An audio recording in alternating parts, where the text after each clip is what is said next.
Hi people, it's me Anja, my pronouns all she and her, and welcome back to my channel for a new video.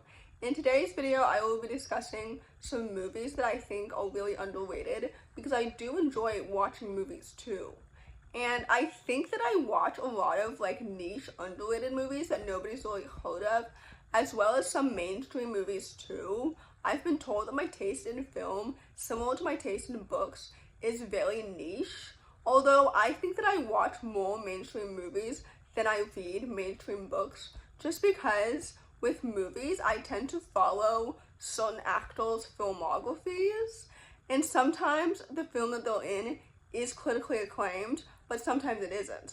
So anyway, with that said, for example, the first movie on this list is called The Fallout, which stars Jenna Ortega. And I've followed Jenna's career since Stuck in the Middle. And this movie came out in 2021, I'm not mistaken. So I think Stuck in the Middle ended in 2019. I don't know. Anyway, between Stuck in the Middle and The Fallout, she was in some horror movies, but I wasn't really interested in those because I don't really like horror that much. But anyway, The Fallout is so good. And it features Jenna Ortega, like I just said, who plays a high school student who becomes the survivor of a school shooting. And I think this movie is so good. I think the depiction of being a teenager, of queerness, of school shooting, of social justice, of trauma was depicted so well.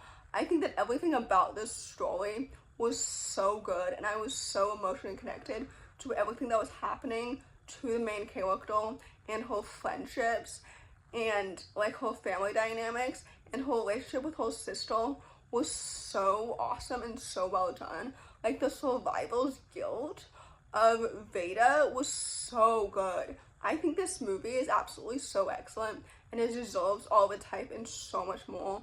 I think it's so awesome, and like I said earlier, this movie for me really cemented Jenna Ortega's acting caliber. I think that she's such an excellent actor, and this movie is so good. So anyway, with that said, I would definitely highly recommend it. The next movie on this list is called Bob Trevino Likes It, and the star of this movie is Barbie Ferreira, whom many of you might recognize from Euphoria because she played Kat in 1.5 seasons of Euphoria, but did not appear in season 3, which is the season that I did not watch. But anyway, this movie follows a young woman whom I believe is in her mid-20s, supposedly. But anyway, basically she connects to a stranger online who has the same name as her estranged father. And this movie is based off of a true story, which is so much fun. I think this story is so good and it's so fantastic. I love it so much. I just fell in love with Barbie's character and the acting and the story and the writing and this online friendship. And I think this movie is so good. And I was so emotionally connected to everything that was happening. The ending made me cry. When I realized that it was based off of a true story, I burst into tears. I think this movie is so good and it's so fantastic, and it's definitely a movie that I would recommend to others, but also one that I would watch again. I think this movie is so good and it's so fantastic.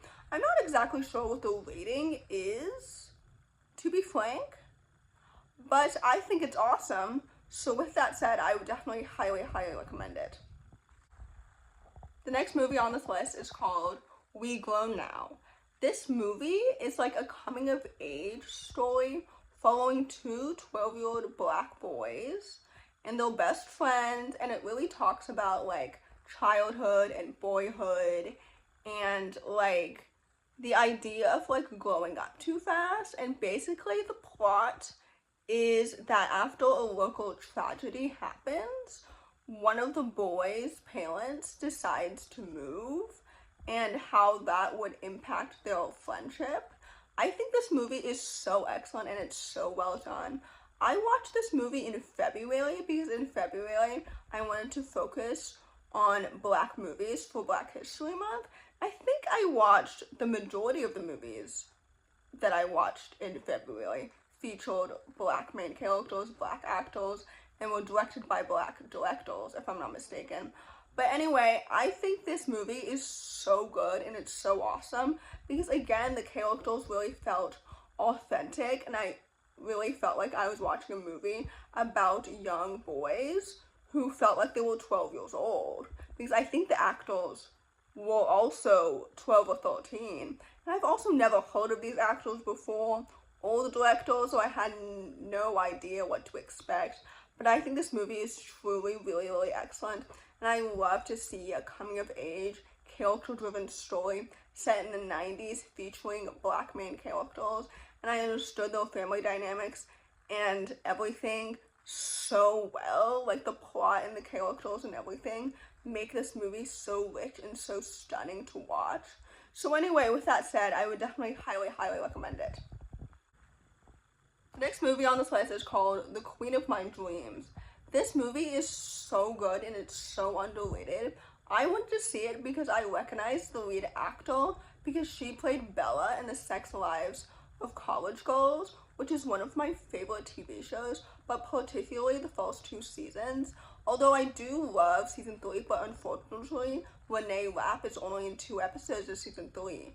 But anyway, all that to say, this actor is so talented, and she really, like, makes this movie her own, because not only does she play not herself, but she plays a character in this movie who's a lesbian and has an estranged relationship with her mother, and then basically her father dies, which is awful, obviously, but basically she goes to Pakistan with her mother for the funeral and everything, and basically this movie is about mother-daughter relationships, and with the flashbacks, like, you learn a lot about the mother when she was the daughter's age, and the actor who plays the daughter also plays her mother when she was younger, if that makes any sense, which I think is such an interesting detail. So I love the depiction, first of all, of the colors of this movie. It's so cool and so well done, and I loved the flashbacks and the stories, and I also loved, like, the intergenerational relationships between the mother and the daughter. I think this movie is for Ladybird fans that wanted a movie about people of color, because I love the Pakistani culture. I love it so much. I think this movie is so good and it's so fantastic, and like I said, the main character is also queer, which is such a fun concept, obviously. Like, I love sapphic movies. I think this movie is so good and it's so fantastic and it's so underrated. So anyway, with that said, I would definitely highly recommend it. The next movie on this list is called Rookie. Rookie is a movie that is independently funded, if I'm not mistaken, but it's a coming-of-age sapphic Filipino movie that follows a young Filipino main character. How many more times can I say Filipino? Anyway, it follows a young main character who transfers to a Catholic all-girls school and falls for the star, or for the captain of the volleyball team. So that's fun. I think this movie is really good and it's really well done. There is technically a trigger warning on this story for sexual assault. That doesn't happen between the 2 girls, but does happen between, like, a teacher and a student. And there's a scene where the students gather together and they reveal this teacher has done this before. Anyway, those scenes are not by any means graphic. It's very much more implied, but I just wanted to quickly say that in case anyone is a survivor of sexual assault, particularly by a teacher at a Catholic school specifically. But anyway, aside from that, I think this movie is so good. Like I mentioned before, I love character-driven coming-of-age queer stories, especially when the main characters are also people of color. I think this movie is so excellent and it's so well done. I also loved, like, the lack of homophobia in this story. I just love the characters and the plot and the sapphic romance so much. So anyway, with that said, I would definitely highly recommend it. The last movie on this list, and definitely not the least, is called Empire Waste.